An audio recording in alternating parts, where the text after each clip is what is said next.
Yo, what's going on, everybody? It's your boy, Such a Wire, a.k.a. Coach Bird, and I'm the host of the BYRDCAGE show. Congratulations. Yeah, that's it. Episode 30. Yes. Episode 30. We getting these things rolling. Mm-hmm. You know what I'm saying? Special guest in the cage, and I'm going to let Cousin Tracy introduce this one. Because not only my little cousin is here, but it's Cousin Tracy's oldest, you know what I'm saying? So I'm going to let her introduce this one. So this week our topic is HBCUs. We decided we wanted to talk about what is never really discussed with our young people in our community about the importance of looking at the option of going to HBCUs when you're about to attend college. For those that don't know what HBCUs mean, it's Historical Black Colleges and Universities. That's the title that was given to the black universities, black operated universities some time ago. Today I have the privilege and the honor of having a guest on who's near and dear to my heart, DAVINA Hall. She's my oldest. She's a member of Alpha Kappa Alpha Incorporated. She was Miss Delaware State 2009-2010. She's a graduate of the class of 2006 from Medical Arts in Camden, New Jersey. She's also a graduate of Wilmington, New. I could go on and on about the accolades, but I'm just so honored to have her on here because I want her to explain the importance of HBCUs being an option, and we're going to also discuss the misconception that there's no money in HBCUs for our students. So, DAVINA Hall, say what's up to the people. Say what's up to the people. Hi, everyone. My name is DAVINA Hall. I guess she kind of said... She said a lot. She stole your shine, cuz. You know what I'm saying? Said everything, but, yeah. That's what's up. We're super excited to have you on. You know what I'm saying? Yeah, y'all going to hear me call her Mookie. You know what I'm saying? If she was you, y'all can use the government. It's my little cousin's Mookie. You know what I'm saying? But today, yeah, like cousin just said, we're just going to talk about this whole debate with HBCUs. Hopefully, our parents out there watching, our student athletes out there watching, even coaches. You know what I'm saying? Like, this needs to be an option for your players. You know what I'm saying? You can't, and for your students, for your regular students, your general ed students. The whole nine. You know what I'm saying? So definitely, please just pay attention and listen and to our humble opinions. And our humble opinion, and also do your own research once we give you Facts. this information. Facts. And real quick, you may hear us mention PWIs. PWIs are HBCUs is terminology. HBCUs are for historical black colleges and universities. PWIs is what's known as predominantly white institutions. Mm-hmm. Those are your Harvards, your Rutgers universities. Those are called PWIs. So when you hear us use those terms, you'll understand exactly what we're talking about amongst the discussion. Definitely. So, little cuz, I know your mom stole some of your thunder, but we're gonna start there before we hop into the topic. Just tell the folk a little bit about yourself. You know what I'm saying? Well, again, my name is DAVINA Hall. My family and friends call me Mookie. That's a childhood name. I'm 33 years old, born and raised in Camden, New Jersey. I attended Valletta Swan Cream Family School in Centerville. I graduated from Brim Medical Arts in 2006. I attended Delaware State University in 2010. At Delaware State, sophomore year, I was end of my freshman year, I ran for Miss Sophomore. I got involved with the Student Government Association. I became a residential assistant. I was Miss Black and Gold 2008, 2009. I was junior class president my junior year, and then the end of my junior year, I ran for Miss Delaware State University. I won. I went to the HBCU conference in Atlanta, Georgia in 2009. I placed top 10. That was the first time that Delaware State had placed in the top 10 in over 20, 30 years. So that was a major accomplishment. After I graduated from college, I became a mother. I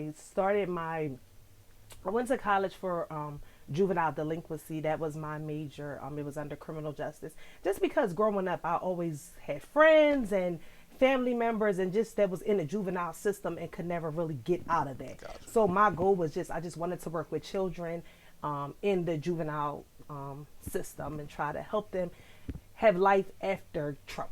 Gotcha. So my first job, I lucked up. I didn't go right into my master's program. I started working at YCS, Youth Consultation Services. I was a program supervisor there. And as a young mother, I worked there I was at YCS for 4.5 years. Okay. After YCS, I became a program supervisor for Oaks Integrated Care. I was there for another 6 years. Then I went to what is it now, Kansas City School District. I was an operations manager there. After that, while I was operations manager at Camden, I got my master's in mental health because I still wanted to stay in that whole with juveniles and mental health. So I got my master's in mental health.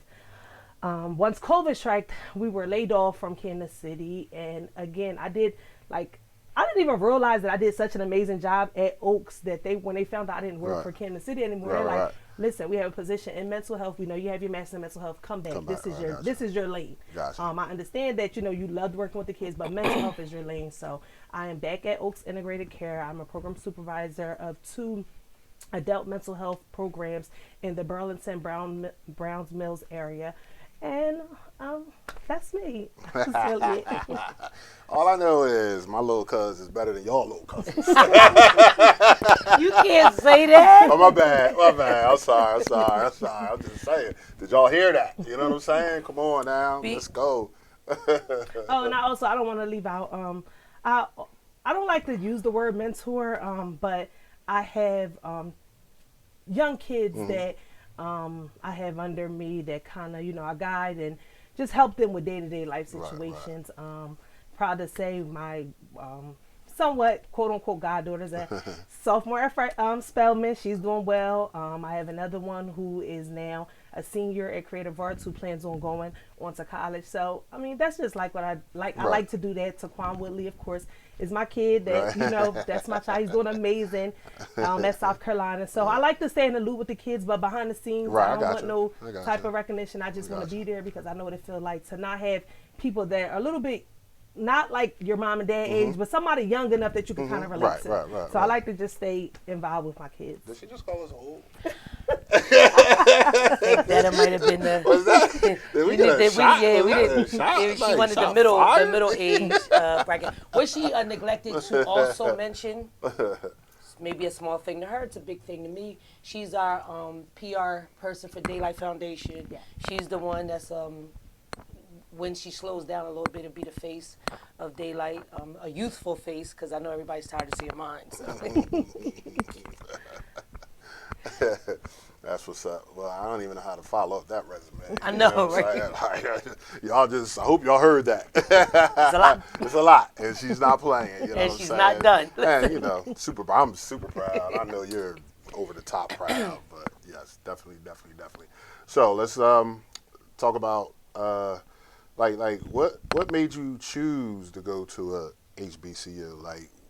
Like was it you had other schools involved, and was it something that you always wanted to do? Like what just made you go that route? So as far as I remember, I will always say I was only going to a HBCU. Okay. Like I wouldn't even apply to any other schools because like growing up, I had Uncle Lenny who was a Q. I had Aunt Keisha, Asia, all them that were Deltas, and I knew that I wanted to, like, the culture was everything to me, the different world and all that. Like, if I wanted to go to school, I was going to HBCU. I wanted to be surrounded by all of that. Like, I was so amazed since I was a very little girl with Greek life and just, the whole black everything. Like, that was my thing. So my senior year, I will never forget, one of my professors, at the time they called them teachers, they were telling me, like, you need to apply for some schools in New Jersey. Okay. I don't think you understand that HBCUs are very expensive. And mind you, she was an HBCU alumni. But because I guess we're from Camden, right. It was like, parents are not really going to pay for that. Y'all got to apply for kids' schools in New Jersey. Right. And I was explaining to them, like, listen, I'm going to a HBCU. Right. Somehow, some way, I'm going to HBCU or I'm not going to school at all. That was and it's not saying that's the mindset to have, but that's what I had because I knew that my parents would support that. Gotcha. And also too, I was told a million times over because what she didn't say is Davina was a track runner. She ran for Coach Adamson at Wilson. At one point, I don't know if they still hold it, but as of 6 years ago, her 4x8 still hold the Woodbury Relay record. The time for 4x8. They held that for a lot of years. I'm talking, they really held that record literally for almost like 10, 12 years. But so a lot of my friends were saying as a parent, why would you only allow her to focus on going to a HBCU. Davina has said to me that she no longer wanted to run track. Track wasn't fun anymore. Some things had transpired. That's how we tell you parents all the time, be mindful of your child's relationship with the coaches, because a couple coaches, a couple parents that got involved deterred my children from wanting to be athletes anymore. And I respected that because they all were straight A students. So when she said she didn't want to be an athlete anymore, but she wanted to go to HBCU, I told her, hey, let's see what's happening. Let's see what works. Right. And she applied, and I'm going to be honest with you, she applied to 11 historical black colleges. My child got into 10. The only school that she did not get into, and I'm going to say this on record, Dr. Ron Johnson, because we had this discussion, she did not get into Morgan State. She done got into everywhere. Kentucky State, Norfolk State. She got everywhere but Morgan. Yeah, I think I did something wrong with that. And then look, it was so bad. Dr. Ron was like, we need her down here. Let me call my people. No, she don't want to go now. Y'all upset her. Right. Y'all upset done messed it up. Y'all done messed it up. So let's just hop right into that, because that's what we was going to bring up. But let's bring it up now since we talked about it. The misconception that there's no money for students in HBCUs. You know what I'm saying? Because I think that, turns some parents off just because they don't know. And they don't do what they need to do to due diligence, out. Right. They just go and off the top. And it's not so much that they don't do the due diligence. I feel like they don't know. So we really don't know. Okay. Because honestly, when I got down there, I had scholarships prior to going, academic scholarships, but it wasn't full. It wasn't enough. My parents still had to pay. My mom had to pay out of pocket. Right. But once you get there is where you can figure it out. Like I became an RA, and mind you, my mom was okay with paying her monthly bill, but for me, I was like, I know that could put more money into other things. I want to do something. I want to figure this out down there. So when I went down there, first of all, I kept my GPA up, so that granted scholarships every semester. I became an RA. Once you become an RA, that's free room and board. It was $9,863 immediately off the bill.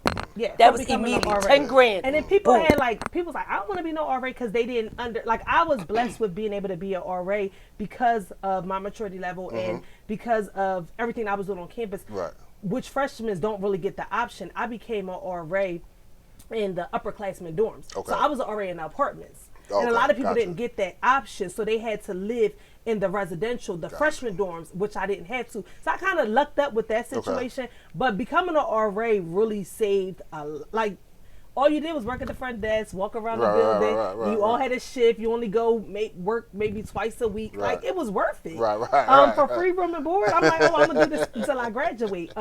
And then when I became Miss Delaware State University, people don't know, SGA pays for school. Miss DSU was 100% free everything and a stipend for clothes and travel. So Miss DSU paid tuition, room and board, all my clothing that I needed to go, and all of my travel that I needed to. But before she was Miss Delaware State University, she was the junior class president. That's an SGA. It's called the Fab Five. When your child gets involved with student government, it helps with tuition as well. Yeah. So not that position that I had for my junior year. That wasn't a paid position. That was just junior class president. The SGA president, they get full tuition just like Miss DSU too. That's the SGA of the entire student government. I was just my year was junior class. But if you're the SGA president of the entire school, then you get free room and board, everything that Miss DSU gets. Okay. So, now, before you say what you was about to say, let's talk about that. Let the people know what that involves. You know what I'm saying? Miss DSU, like, let them know what you had to do to what that is. Student Government Association deals with all student planned activities on campus. So when you see homecoming, the events, that's the lineup, that's done by the Student Government Association. We also have the Alumni Association that does handle alumni things, but anything for the students is brought to you by actual other students who are just, in office. Miss Delaware State University, you're the face of the university. You travel and go to different speaking arrangements on behalf of the university. You're a queen, so you have to participate in a pageant to to win Miss Delaware State University. Right. Then you go on and go against all the HBCU queens from all over the country. You're just the face of the university. Gotcha. So all Gotcha. speaking engagements, everything is Mr. and Miss Delaware State University. Gotcha. You represent the school. Gotcha. So on my end of it, Davina says to me, she comes to me her junior year and said, Mom, I got this way to get my senior year paid for. Now, mind you, at this point, and this is no lie, at this point, she's a junior at Delaware State. I'm giving Delaware State University $1,400 a year. That's all I'm giving them. $750 in the fall and $750 in the spring. Gotcha. So $1,400 ain't about nothing. So when she tells me I got this plan where, and if I win, you can buy me a car. You don't got to worry about anything else because I got this plan. So I was like, what is it? She said, I want to run for Miss Del State. I said, well, that involves campaigning and stuff. Like, you got to campaign. Okay. And I was like, well, listen, all right, we're going to put this campaign plan together. I'm going to come down there I was leaving work, picking Finasia up from school. We was hitting the road going to Del State. We handing out M&Ms with her name on it, all kind of stuff, cupcakes. We had, like, people just really doing stuff. We around it because, like I told her, if we spend $3,500 to get $66,000, ain't about nothing. Little time, little energy. You know what I'm saying? So when she came to me, she said, Mom, they give you they actually cut it her senior year, but you get the full tuition. She get a clothing allowance. They used to get a wish list where it was 5 gifts that you can ask for that they would buy for you. Okay. She had her own parking spot, and I think when she left, she had some money left, so she planted trees, and they got her name on the little plate. They still there? It's like they still there? Yeah, it's a big deal. And like I was explaining to people, when she did win Miss Del State, and they had the coordination, and not let her talk about it, but the president of admissions said he knew that Davina Hall was going to be something on campus because her sophomore year she walked in and said, "Excuse me, I have an appointment with you." And he was like, "Can I help you?" He said, "Look," she said, "Listen, I've been on the dean's list since I've been here. And my mother works too hard to give y'all any more money. So I can take myself back to Camden or y'all can figure out how to pay my tuition." Needless to say. I see where she gets that energy from. That's not me at all. But I see where she gets that. But hey, I feel you. Hey, and I'm not mad. And I'm not mad at all. That's what's up. And I'm gonna start this one with you, and then I'm gonna get your opinion as well. Like, why do you think at times HBCUs like get a bad rap for some reason? Like, why is that not more of an option, especially in our community? You know what I'm saying? Like, sometimes to me, I feel as though like when I'm being recruited by this school, and then when I'm being recruited by Howard or somebody, it's kind of like, I'm going this way. Like, why do you think? I feel like when my daughter said to me that she wanted to go, my daughters said to me that they wanted to go to HBCUs and that was their only option. I went to a PWI. I went to parochial school growing up my entire life until I, went to Camden High. And I feel like we don't take pride in us. We think being better is when it's not looking like us, when we're amongst people that don't look like us. We forget how we were able to get education, how we were able to get ahead. It was because it was people that looked like us that wanted better for us. But when we think better now, even in our age bracket, soon as we think better, it's away from us. We don't surround ourselves with us because we think us is a problem. We don't, and again, this is my opinion, I know I'm going to ruffle some feathers, but we don't take pride in being black. We just don't. So we don't promote black education. But I knew that once I visited Del State and how they was going to wrap their arms around my daughter and make sure she left there with a degree, at that point, it was no other choice for me. At that point, it was no other choice for me because you got educated black people, highly educated black people that want to see young black people be highly educated black people. So they're going to help them navigate through situations and help them. And I tell young kids all the time, because I do promote HBCUs, and I got a young man that's in Lincoln right now who's no longer playing football. But what I told him, a closed mouth don't get fed. You want to stay at Lincoln and not play football? You better go talk to somebody in admissions. You better go talk to somebody. You got to figure it out because it is money, but you got to push for the money.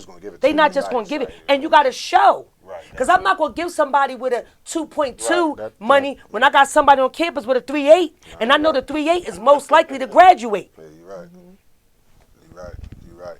Now let me ask you: do you see it that way? Since you're a little younger than us, So do you yeah, see it that way? mean, Like two things. One is financial. Again, because you have some parents who are willing to buy $700-800 sneakers, but are not willing to pay for their kids to go to school.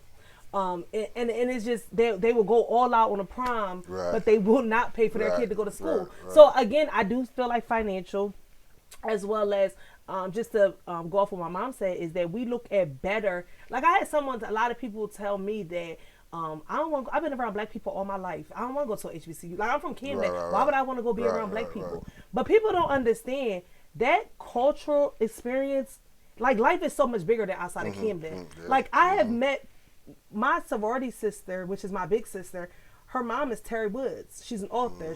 You meet some, like, I'm not talking about rich as in financial, but just some powerful like, black people. Like, people don't understand that life is so much bigger than outside of Camden. Like, that culture is serious. You have people who are straight up suburban black kids that are driving around campus with Benzes. Like, you meet so many different people. It's not just the ghetto. Our culture extends so much further than just the ghetto, and people don't understand that. So I do feel a lot of people do feel like, I want to be around white people. Like I've been around black people my whole life. A lot of people said that, but I am proud to say that by working in the school district, that now our kids, especially our kids that are not athletes, are like totally for HBCUs now. And that is like such a drastic change from when I was, kind of growing up. But now that's all the kids want to go to, and I feel so bad because a lot of them don't get the opportunity because of financial reasons. So that's one thing that I can say. That we just need to figure out a way to this financial situation with HBCUs. I understand it's private institutions, and it's hard for a lot of the HBCUs to even still be standing. Because we don't send our kids because we can't afford it. So again, like I said, I just want to figure out a way where we can kind of get some more money for these kids because, like I said, this generation now, they watch the, and I want to say I'm a part of that too. They watch the culture, the fun, and all the highlights of the great things at HBCUs that a lot of them are really want to go. Gotcha. So, I just, but also too, I found out that when Davina went, when the school she went to, and also when my younger daughter went to her HBCU, she went to Clark Atlanta. You have doctors and lawyers who went to those HBCUs, and guess what they do? Their kids go. It ain't no option. And then the grandkids is going. Because that's one of the things about HBCUs. They make it like Clark, last time I checked, for my grandbaby to go to Clark, she automatically gets a 33% discount because her mom is an alumni.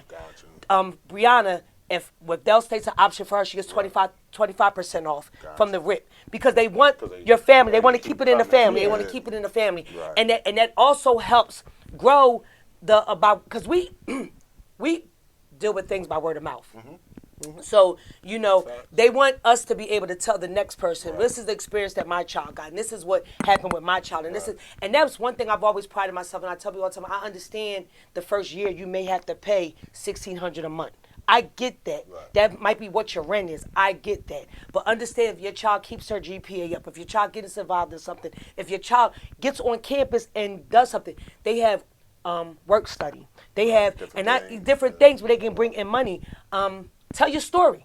I had a young girl from Camden that went to Clark. After her freshman year, she had to come home. I think it was her first semester freshman year. She had to come home. She didn't have the money to go back. I talked to her. I said, listen, do me a favor. Go sleep on Fanasia's couch in her apartment. Go to that campus every day and tell them I'm from Camden. And if I don't stay here, it's going to be what it's going to be. I need to get back in school. Needless to say, she graduated. She was a year behind, but she graduated with a degree from Clark Atlanta. And she got work study. She got her house. She got everything paid. But sometimes you got to tell your story because pride ain't going to get you nothing either. Sometimes you got to humble yourself and let them know, I don't really got it. And can y'all help me get it? Can y'all help me get it? Yeah. Can y'all definitely help me get it? That's what's up. Before we get to this question, since we do have a lot of student athletes and things that watch, what was what was athletics like at Dell State? Did you go to football games? Did you go to basketball games? Like was it rocking and rolling? Yes, it's just prideful. Football games are off the hook. Like a lot of my close friends play football, so we didn't miss no games. They would provide buses when we were going like to Morgan State or other schools. You know, you get a $10 ticket and you get buses that go to different schools. So it's real. Everything is just prideful. Right. Like everything is packed. Gotcha. So the basketball games is packed. Even if we would lose, I remember one season we was losing like crazy, but we still there. Everything is just prideful. Like all my friends, a lot of my friends were cheerleaders. So everybody, they go support the cheerleaders, the band, everything. It's rich just how it is here at like Camden High. How everybody just takes pride in sports. And that's the HBCU culture, is just pride in everything. You know what's up.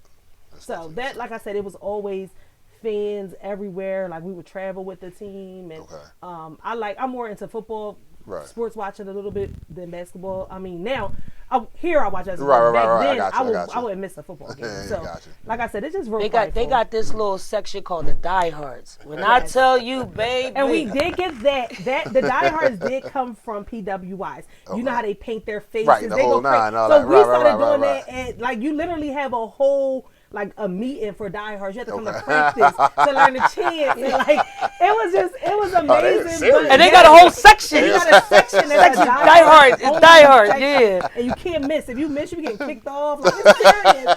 The diehards are very serious. But you need that though, because you want our players to feel encouraged. Because sometimes we used to have to play big games, and of course we all know the political side of things, where you got to play the UDs and the big schools that you know you may not stand a good chance with, but we want to still go there and show out, and just the support is real. So that's definitely what's up.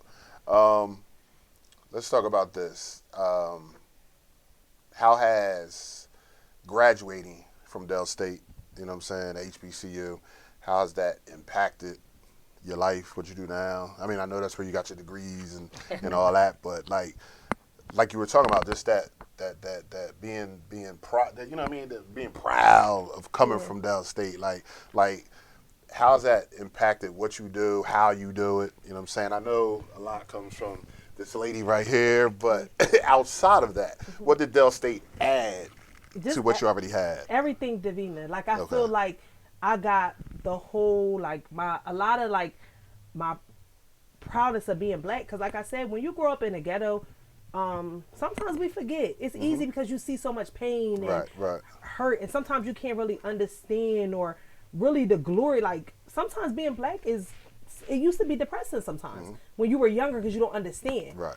It took to really get around like positive people with good energy to realize that these struggles that we go through is really what make us.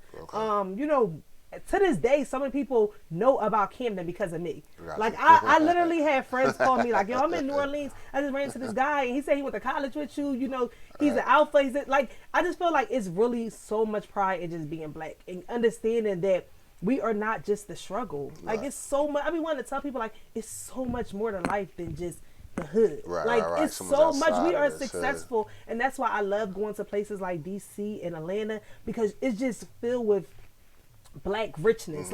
Everywhere you go, you see somebody black. Lawyers, judges, everybody's just proud to be black, and I just wish we can get that here in Camden, and people understand that. Listen, we might be in a little low income struggles, but this is real. Like being black is amazing. I think that going to an HBCU and just seeing everyone just from all different avenues of life, it just brings so much pride out of everything, and it makes you happy to be black. And again, going back to Dell State, I think that's my happy. Consider that my happy place. Gotcha. Like I'm just always happy being back on that campus around that energy. The energy is amazing. So I've been to a couple Dell State homecomings.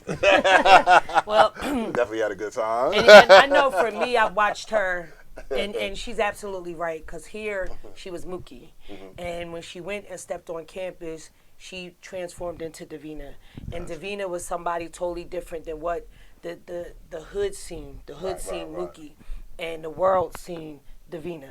And it's crazy because from her being down there, I've gotten so many, I should say, new children and nieces and nephews. You know, I'm Mama Hall. You know, it's crazy because at the turkey game, a young man said, "Hey, Mama Hall, what's up?"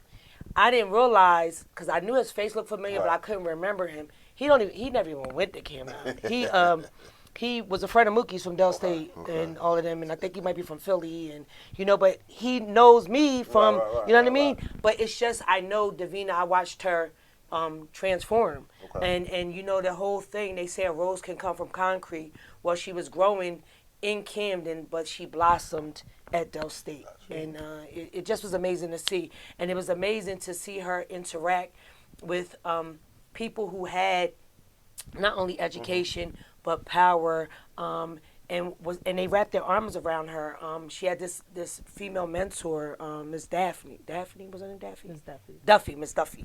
Miss Duffy, amazing lady. I mean, to the point where there was times she actually even called my phone. I just want you to know Davina's doing well, and it's the same thing happened with Finasia. Finasia had a professor, Dr. Davis, so it's just to have those type of people who got your back as a parent, and they're checking for your kid while they're in college because of the fact that they want to see a successful young black person, and it just is amazing. That whole HBCU experience is now amazing. Talk about that real quick. Let's flip to put your mom hat on. Not because it's Tracy the co-host right now. You put mom hat on. How was that process when they were going and like applying to go to these HBCUs and things like that? Okay, the process for applying for HBCUs, when you look at the requirements for our kids to go to HBCUs, I'm not saying that the requirement is less. I am not saying that because it is rigorous. But my children from day one, when you look at the application, they kind of met the requirements. Gotcha. So I told her, my words to her was, pick somewhere where you want to go and stay because this is it, that's all. You get one option and maybe one do-over. But do your research. And I'm researching as well when she's filling out all these applications. But pick somewhere you want to go that you're going to stay and be happy. A place where you can see yourself growing, a place where you can see yourself maturing. And for her, she's my oldest, and she didn't want to go. She wanted to go away, but she didn't want to go far. Gotcha. She was a little afraid of I want to get out of here with this lady, but I don't want to go too far just in case I need this lady. You know what I mean? I want to be out. I need to get out. That's one of my regrets. I kind of regret. I mean, my experience, I wouldn't change that for the world. Right. State, but I kind of regret not going. Not saying regret, but like, I love Florida. I love Atlanta. I think that if I would have went those places, I would have stayed longer. See, Dover, Delaware, it was nothing there to really stay. You know what I mean? It's like the middle of nowhere.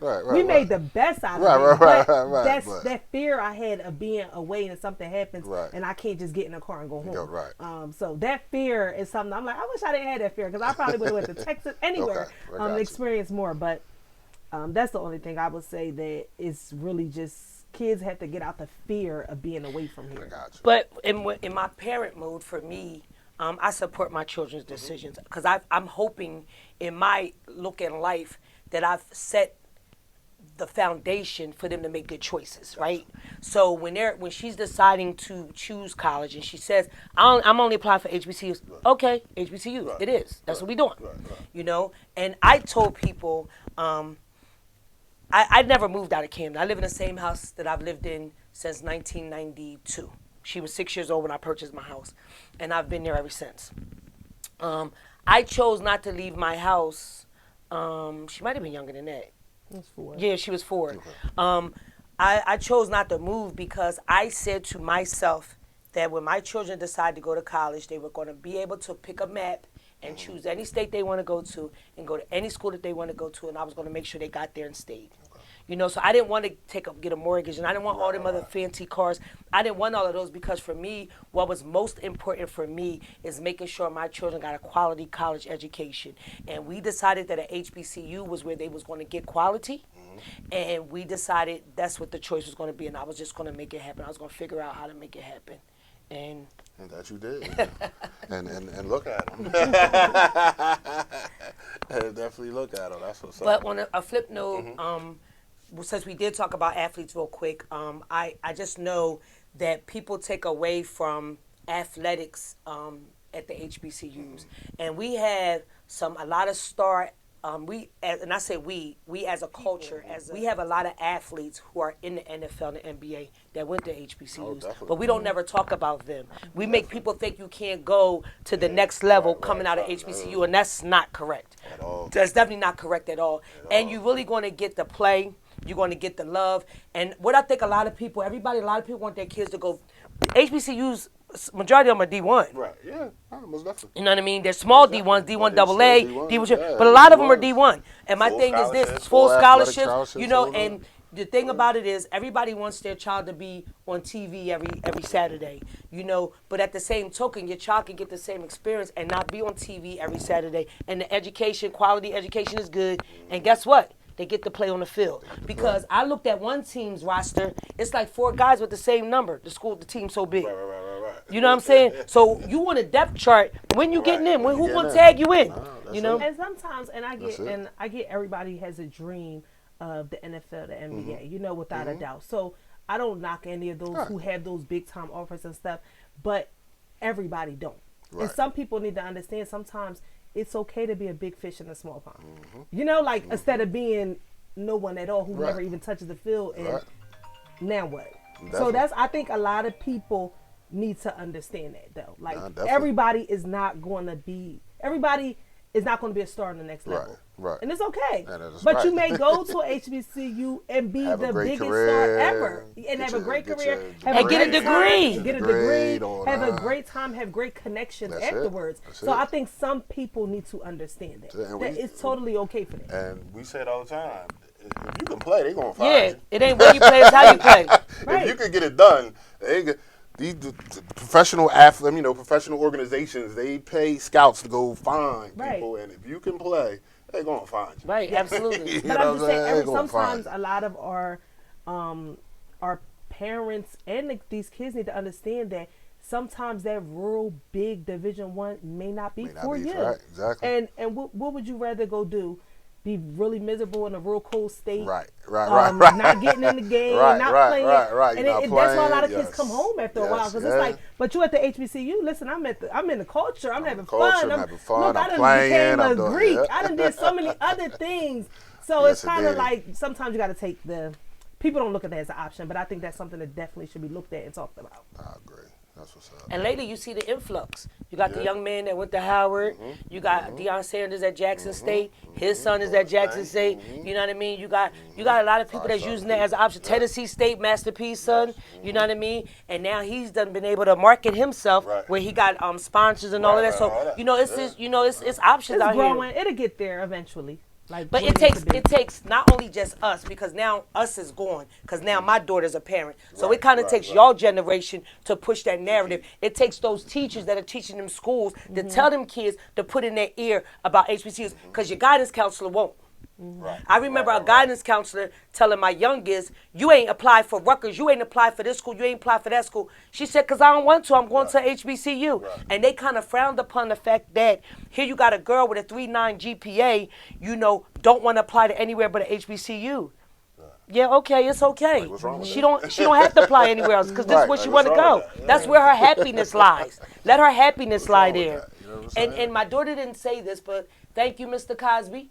Because Different World really influenced my household in wanting to go to black universities. Now that you say that, he kind of brought that to the forefront. And she usually took School Days was filmed on the campus of Clark Atlanta. Clark Atlanta. But no, just want to tell all the kids to stay encouraged, and if you have a dream of going to a HBCU, if you have a dream of becoming Greek, don't let go of those dreams and do what you got to do to get there. We're always told what we can't do or what we can't afford, but we got to show them we can. We can make it happen. We smart, we're educated, we're beautiful. We can get there and do our thing. Again, like I said, I don't know where I would be today if I didn't go away to HBCU. I was filled with I've always been a spoiled kid, so sometimes growing up in Camden as a spoiled kid in the hood is difficult. It's tough. I had to learn how to be tough. I had to fight because you ain't gonna pick with me. So it was just so much negativity around that when I got away, it felt like a breath of fresh air. I didn't no longer have to live in trauma. I didn't no longer have to live with a guard up. I had people who genuinely loved and was like-minded people. Right. You know, I met people that's like, oh, I'm from Philly, I'm from North Philly, I had a friend that was from Arkansas, and we're still cool. Like, so you meet people it's just black love, and it wasn't so much a like hate, and everybody had nice things. Right. You know, everybody was working hard, so it wasn't like I'm different or I think I'm this, because no, we all think we're this. Right. So it's no longer the jealousy. Like, that experience was one that I don't think I would be the person I am today if I didn't have. Gotcha. Because being filled with negative, and I'm not saying that Camden is just a negative place, but you know, it can be a dark hole. It can be very negative. Mm-hmm. But when you get around people, like-minded people who all want the same thing out of life, it just brings so much more joy and happiness. Like, my happiest space is when I'm with my college friends. Gotcha. And I want every kid to experience that. That's why I was a little upset when COVID kind of took a step back, when I said, like, I consider her my godchild. She didn't get the full experience yet. She's just starting to get it down in Atlanta, but because of COVID, they had the kids remote learn. I'm like, no, we had a blast freshman year. Like, I just want those kids to experience that, and kids from the city really need to see that joy and love and support of being black, and where everybody is great. You don't have to ever feel like you gotta hide your greatness. You can stand out. I walked around campus, no lie, with heels on every day because I wanted to be dressed up. I wanted to look good. And I remember for that, like, yo, she used to wear heels every single day, unless on a Friday I'll be tired after we turned up on Thursday. I'll come in with Uggs and sweats. But I like to be dressed. I like to have fun. And it wasn't frowned upon. Gotcha. It was like, that's love. Right. So I just want every kid to experience that. And again, if all kids around me know that I push that HBCU narrative, and I will continue to push it. And my daughter she's 11 years old, and since she was about 3 or 4 years old, she said she wanted to go to HBCU. So I'm excited. There we go. Cousin? Well, I'm just going to shout out my daughter, and my other daughter, and my grandbaby. They have always made being a parent for me easy. I had her when I was 16, and we've kind of grown up together. We've matured together, but I can honestly say she made being a mother easy, and she set the standard for her younger sister. Like, she set the bar to a certain level, and she told her younger sister from day one, you got to exceed me. Like, I want better for you, and this is how it's going to go, and this is what it's going to be. And I thank both of them. They are my sunshine on cloudy days, because I do have cloudy days.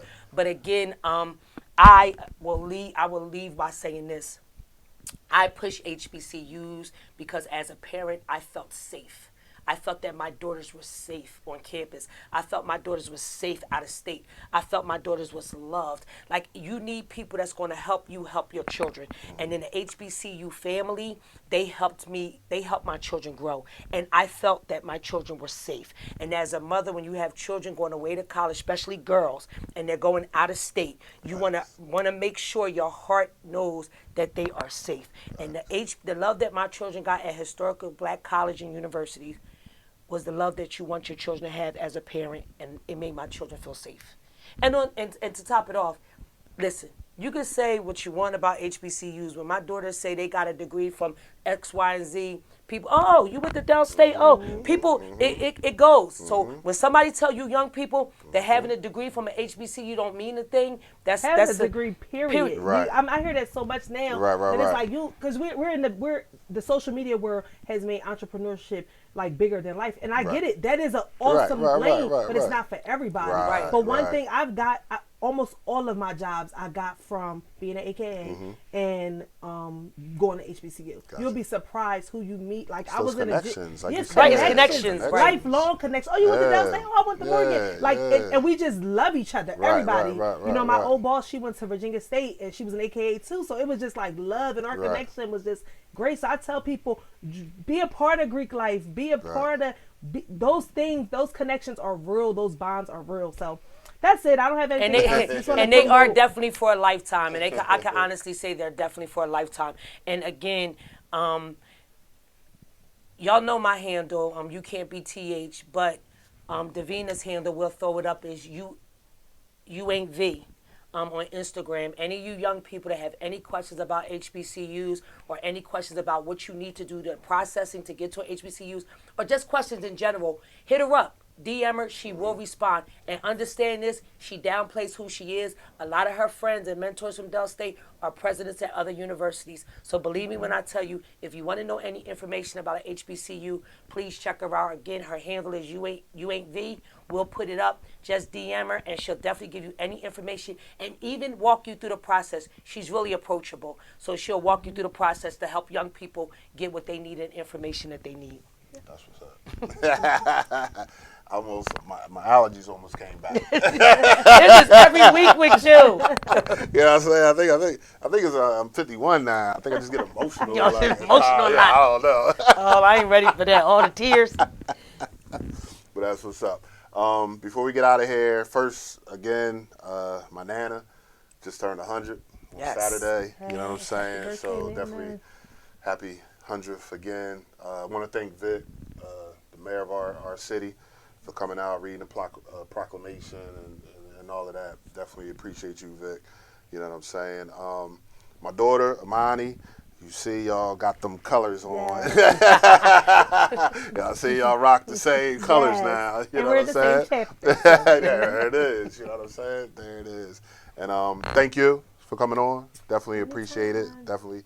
Cousin, you know, I appreciate you. I appreciate none you, of of this course. without you. And here we go again, episode 30, and we are here with the shoe cam. Cousin Tracy, let them know what we got right here. New Balances, nothing major, just something very comfy.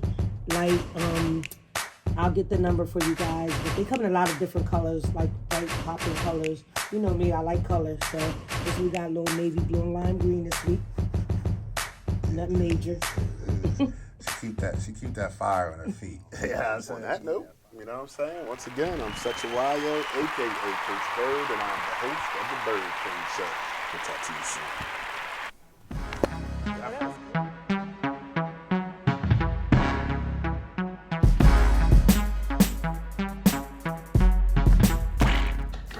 It was a stone groove, my man.